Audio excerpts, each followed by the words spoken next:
So you want to create a budget for your personal finances, but you're not quite sure how to go about doing it. You can do one of two things. Either you can look around and try and find some articles on how to create budgets, and you can follow those articles and create something in Excel or some other program. Alternatively, you can download a free budget template that we've created for you from excel-macros.co.uk, and this is the budget which I'm going to walk through today so that it's very clear how you use it. What I would say is when we decided to create this template, we looked around on the internet for other templates to help you to do this, and we couldn't find one that did exactly what we wanted, and so therefore that's the reason we created this one. We think it's the best one available for free on the internet. So how does it work? Okay, so you open up the sheet and we've got three tabs along the bottom. We've got income, outgoings and dashboard.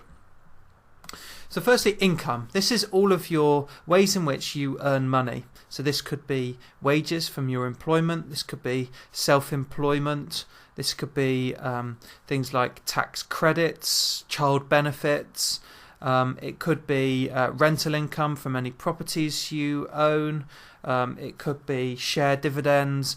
Anything like this needs to have a line in the income category because it all adds up to the total money that you earn or that comes into your household during the course of time.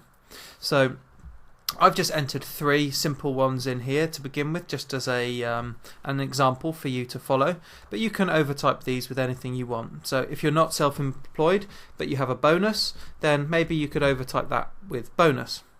Likewise, if you don't get child benefit but you do get some share dividends, then you can enter that in.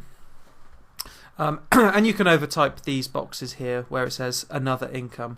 So let's say we get some tax credits as well. Okay, the next thing you need to add for your income is what you plan to earn for each month. So on wages, let's say my wage is not 3,000, it's 2,980. Then I will enter that value into these boxes. But let's say I've got a pay appraisal in May this year and I'm expecting a 10% rise. Then what I may wish to do is just add a 10% rise to that, which is 110% of my April wage, and that would then factor in that increased salary level. And that 10% rise would obviously then continue across time. So I don't want to paste the formula, do I?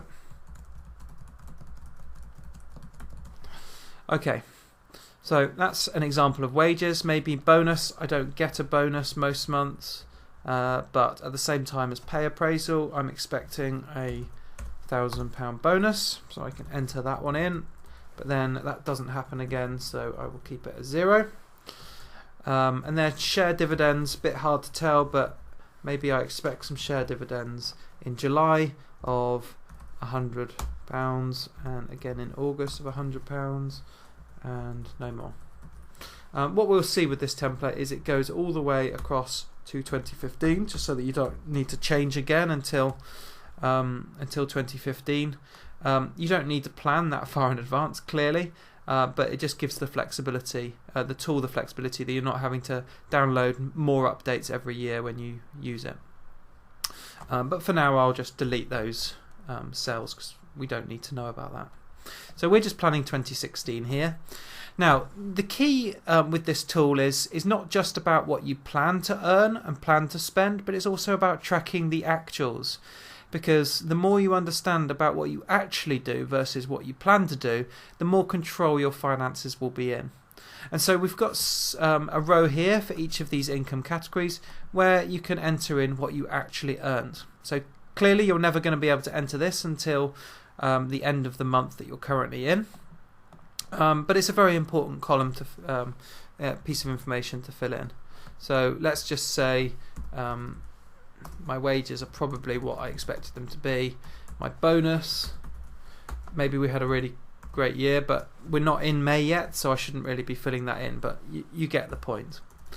And then share dividends, maybe we had a nice dividend in February, which I wasn't expecting. Then I could enter that in there. So in terms of these cells at the top, this shows across all of the different income categories what we planned to earn in that month and what we actually earned in that month. And then we have a difference calculation which shows the difference. And if it's a negative, that means that we actually earned less than what we planned to earn. And if it's a positive, then we earn more than what we planned to earn. And hopefully it should add up to around 0 if we're very good at planning what we're actually going to earn. So that's the income sheet. There's everything you can do in there. And then the outgoing sheet is exactly the same.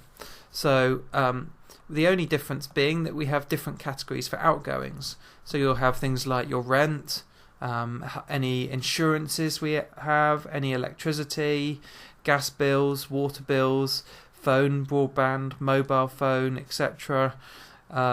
Any shopping, gifts we buy for people. I haven't done an exhaustive list here, but most of the main topics will be already in the list. And then you need to think about where you're spending your money and add them as separate categories down here. In the same way as the income sheet, we then have to enter in what we plan to spend in each category each month and what we actually spent in each category each month. And then the same total calculations will be created to show what we planned to spend and what we actually spent and what the difference was for each month.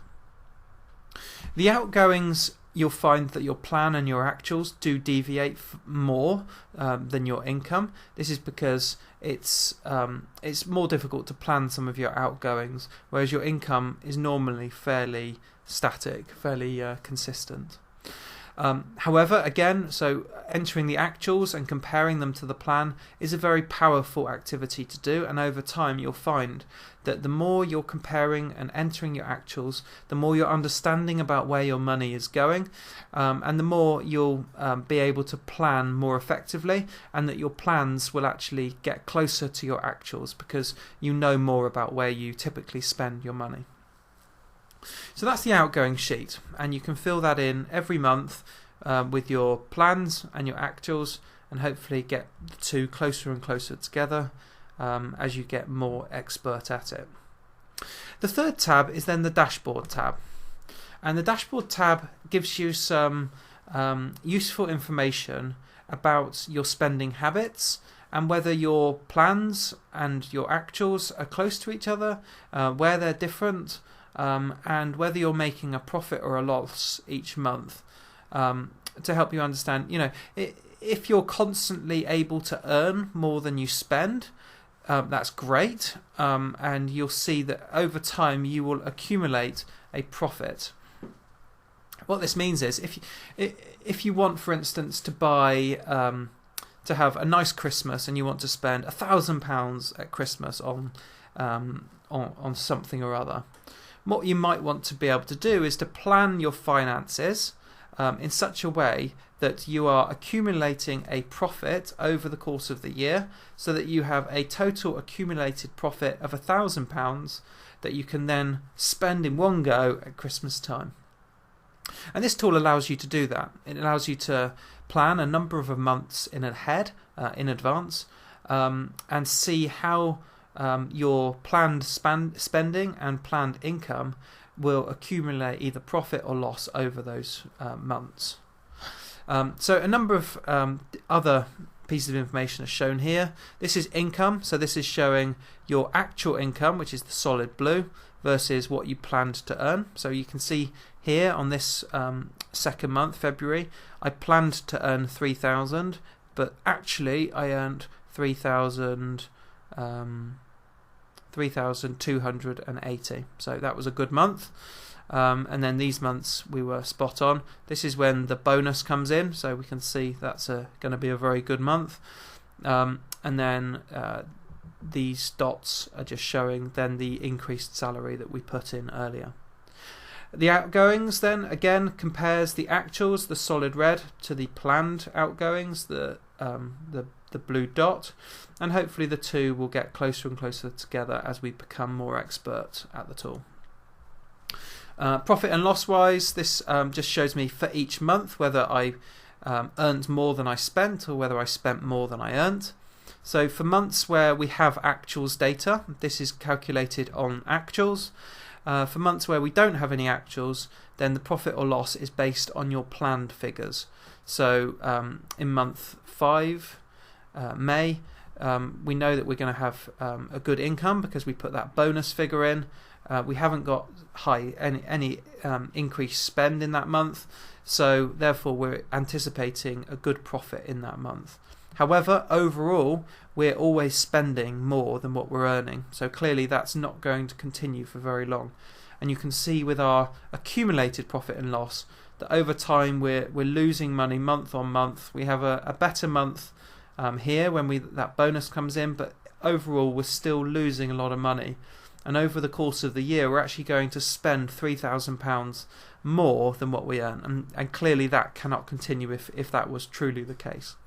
So this budget helps you to really understand over time whether your spending habits are in control, whether they can continue, whether you're going to hopefully accumulate some profit that then you can spend and treat yourself on something nice in the future because you've been budgeting effectively.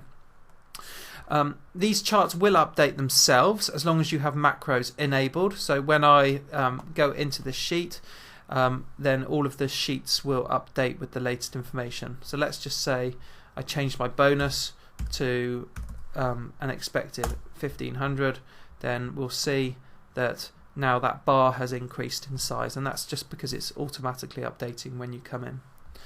Once we move out of 2016, then you can or if you want to plan further in advance, then you can use these sheets to plan further in advance. We're seeing massive losses here because I deleted all of the income data for years further than 2016. So that's the tool. It's pretty simple. Hopefully you agree that it's simple. It's meant to be simple, but it's also quite clever in how it gets you to think about your finances and plan them more effectively, and get you really back in control of your money. So hopefully you find this useful. It is a free tool. You can download it from excel-macros.co.uk. This short training video is now on YouTube as well, so I don't know where you got it from, but if you're watching on YouTube you already know that, but if you're looking at the website then you can download it from YouTube. We hope you enjoy the tool and get benefit from it. Like I say, it is totally free to download, so it would be great if you gave a thumbs up to the video or subscribe to our channel, or back on our website excel-macros.co.uk. If you post a comment in the comments box, it'd be really great to get you guys involved. Give us your feedback. If there's something you want added to the tool, because that would be helpful to you, let me know and we will add it for free for sure. We're trying to create useful resources for you all to enjoy and get benefit from. So if you've got any questions or need any advice or help, then you can email me at great@excel-macros.co.uk. Alright, thanks for listening. Bye guys.